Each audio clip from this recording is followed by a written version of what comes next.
My name is Emily, a 28-year-old woman living at home with my mother and older sister Catherine, who is 2 years my senior. Because of this, my family often refers to me as an unemployed failure in my late 20s. At 28, I find myself confined to my room. "Hey, unemployed failure, pay this month's rent." My sister Catherine bangs on the door, her voice raised. After graduating from school, Catherine landed a job at a local company but quit, citing issues with her juniors. Rumors suggest she was the one bullying them, which caused problems. Now, she takes up short-term part-time jobs, proudly calling herself a part-timer. "At least I'm working part-time," Catherine often says. "You're the unemployed failure here, the lowest in this house." I've never been good at socializing, dating back to my school days when I was constantly compared to Catherine. She was outgoing and popular, while I was more reserved. Catherine enjoyed teasing me, labeling me a failure and spreading rumors about me to her friends. She talks of bugs in the garden, she'd say, or locks herself in her room reading strange books, probably nerdy stuff. Her words and actions made me withdraw further. I avoided socializing, joined no clubs, and had no friends. My hobbies became my solace, my escape from reality. My mother, a stay-at-home mom since divorcing my father when I was young, often scolded me. "If you continue like this, you won't survive in society," she'd say. "Look at Catherine. Learn from her." But emulating Catherine was impossible. After the divorce, both my mother and sister directed their negative emotions toward me, blaming me for resembling my father. Despite this, it was my father who financially supported us, ensuring Catherine and I never struggled. I secretly kept in touch with my father without my mother's knowledge. Occasionally, we'd exchange messages. When it was time to choose a high school, he told me, "Go to the school you want, Emily. I'll pay for it." He managed to persuade my mother, and thanks to him, I attended the high school of my choice. However, my mother became stricter with me, seemingly displeased that I had gone through my father. She would often complain loudly enough for me to hear, saying things like, "It's tough having such an incompetent daughter," or, "It's strange how responsible Catherine is." Over time, I stopped confiding in my mother about myself or my future, believing it would be futile based on past dismissals. I resolved to handle things on my own. My mother held a grudge because I had once confided in my father. Her response was simply, "Once you turn 18, do whatever you want." As time passed, my mother and Catherine remained unaware of my interactions with my father, and both my sister and I grew up. Despite everything, I hoped for reconciliation with my mother and Catherine. Our bond had weakened due to the divorce, but I clung to the belief that even a small gesture could mend things. Each year, I carefully picked out gifts and celebrated Catherine's birthday. "What's this?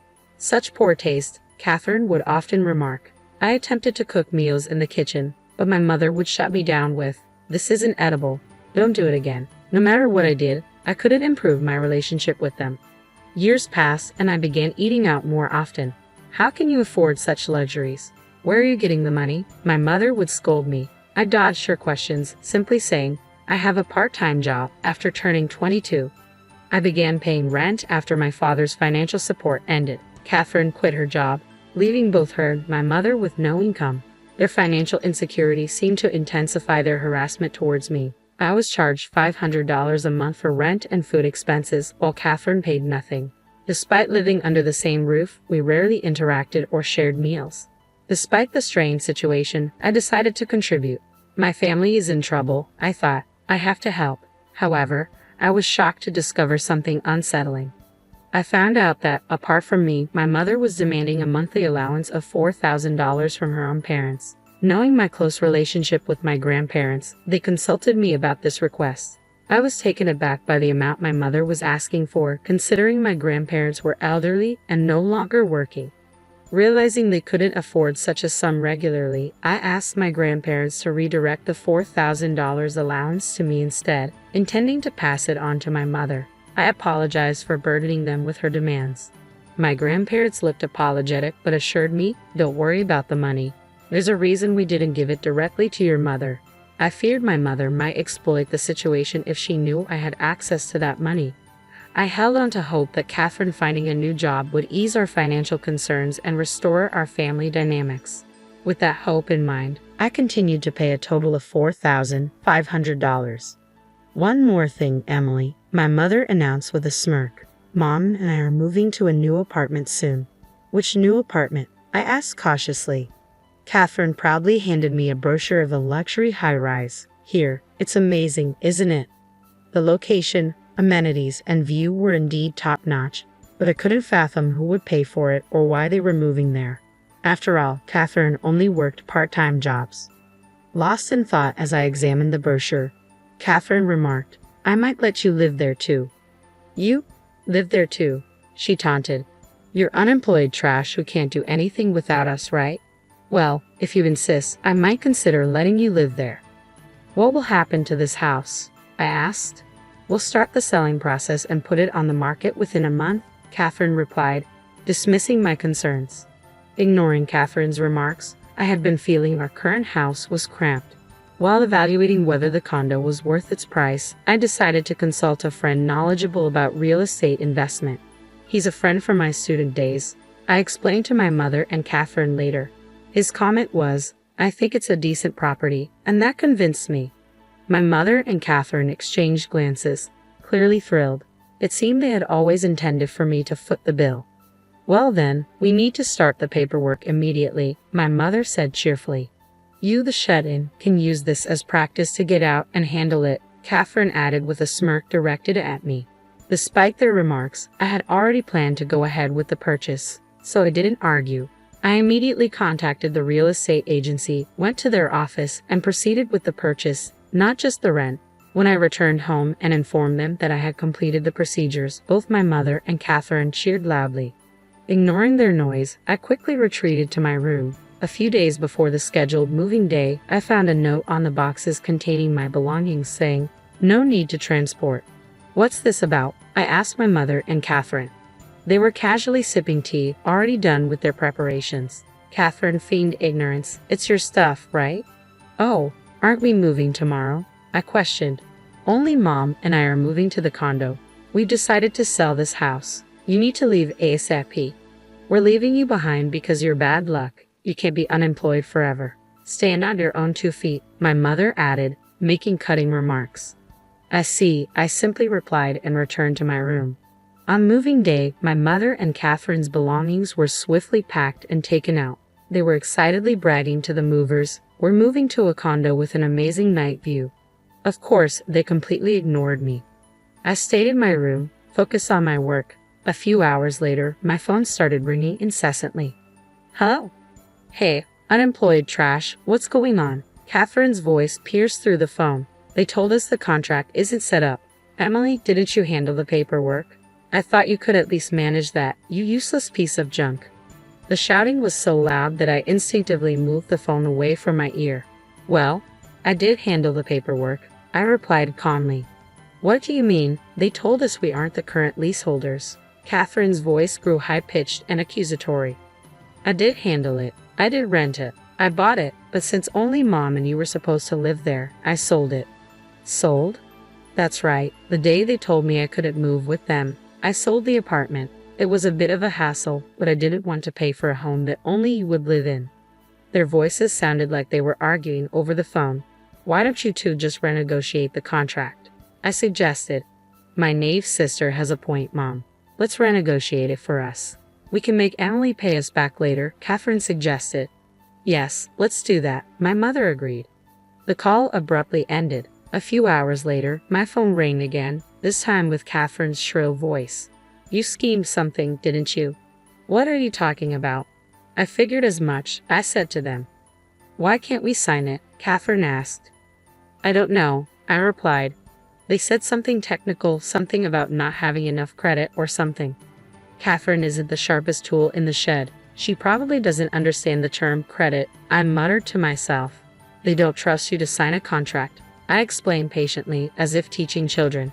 "It's about social credibility. You often claim to be a part-timer, but barely work, making you pretty much unemployed trash. They won't lease to someone like that. Why could you, an unemployed trash, sign it and not me?" "Something's fishy. He must have raped something," Catherine protested. Realizing the conversation was going nowhere, I decided to clear things up. "Listen, Catherine and Mom, are you listening? Remember I went to an art school?" I began. Despite Mom being against it because it was far away, I've always been drawing. I even won a national competition in high school. My achievements were recognized, and I got a scholarship to attend a famous art university. Neither of you knew, did you? I never told you guys. I'm still drawing, using Dad's room for it. The monthly rent of $4,000 might seem high, but I felt it was okay given the hassle of moving. Oh, I'll send you the link to my portfolio website, I continued, sending it to both Catherine's and Mom's phones. This site showcases my achievements and past works. There's also a contact form for potential buyers of my artwork. I'm not an unemployed trash. I've been investing my income as well. I think my annual income is on par with business owners. My income is leagues ahead of yours, Catherine, who claims to be a part-timer. That's why I have credibility. You're lying? Stop making things up. Catherine's voice was faint and incredulous. I could faintly hear my mother's voice. I've never been particularly good at interacting with people, but I've always had a keen interest in art and paintings. Finding joy in drawing objects around the house, replicating plants and copying insects, the art book my father secretly bought for me on my birthday is a treasure item. To my unsophisticated sister Catherine, it probably looked like something a nerd would read. Being a successful artist, I of course don't work for a company, I thought, reflecting on how to my mother and Catherine, I probably appeared as an unemployed recluse trash. After all, they've never shown any interest in me before. They have no clue about the real me. I don't know or care if you're some great person, but I won't forgive you for betraying Mom and me, my mother said. I was even impressed that they could pick a fight at this moment. You're selling the house within this month, right? What? Selling it. That's what you and Catherine decided, right? To kick me out. I could tell over the phone that both my mother and Catherine were speechless. I've already moved, as I told you, to one of the apartments I had invested in. I heard my mother and Catherine starting to panic on the other end, saying things like, "This is bad, we have to cancel the sale." After they removed their belongings, I had another moving company take out the rest. I'm already relaxing in my new place, sipping my coffee, I remarked. Looks like you two might end up homeless. Hope you can cancel the sale in time. How much more will you mock your family to feel satisfied? My mother said. Hearing her say that for the first time, I shouted back in anger. That's my line. I don't expect them to understand how I felt all these years being treated as the lowest in the family. I don't want to feel sorry for myself. There are so many things I couldn't do because of Catherine, many things I resented her for, but I believe the path I chose was right. Through art, I've made many friends and acquaintances. And then, I'm engaged. I'll be living in my new home with my fiancé, so there's no room for you. Please enjoy living without the newest nuances, I declared and hung up. Are you okay? My husband cautiously asked from behind. He seemed surprised because I rarely raised my voice. Yeah, I'm fine. They're like parasites, so they'll figure things out even without me, I replied. I've given up on my jobless sister in her 30s and my mother in her 40s who's the same. They somehow managed to cancel the sale of the house and moved back in. I lost all reasons and the willingness to pay them rent or the $4,000, so I stopped all financial support. It seems my penniless mother turned to my grandparents again. Emily did something terrible, she's the worst. It's all because of her that we don't have money, she seemed to claim. She probably thought things would work out if she just acted spoiled, as always. However, my grandparents were furious when they heard the whole story from me. Shameless. The one who's truly awful is you, isn't it? How could you treat Emily like that all these years? Mocking her, demanding her money, treating her like a nuisance. Unbelievable. You deserve to be abandoned. My mother lost trust even from her own relatives. Catherine tried to get a job again, but it seems she's struggling. It had been years since she last worked. She occasionally called me, Emily, I realized I was wrong too. Let's put that behind us. Can you introduce me to a job or maybe a man who can be my husband?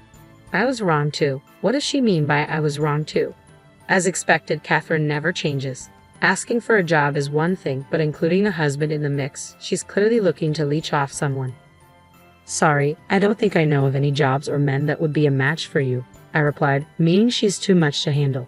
Oh well, let me know if you find any. Does Catherine think a prince will come to whisk her away? She's already 30, yet still so immature in this respect. Catherine and my mother are so alike.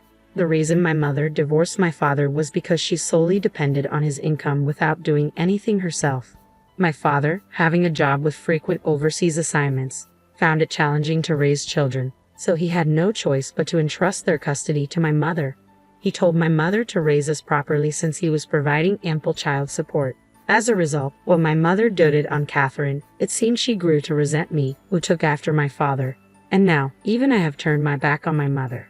If Catherine ever gets married, I can already foresee a similar future for her. I'm glad. I couldn't help but let those words slip about what my husband asks that I didn't turn out like Catherine, with a kind husband, a fulfilling life, and a job.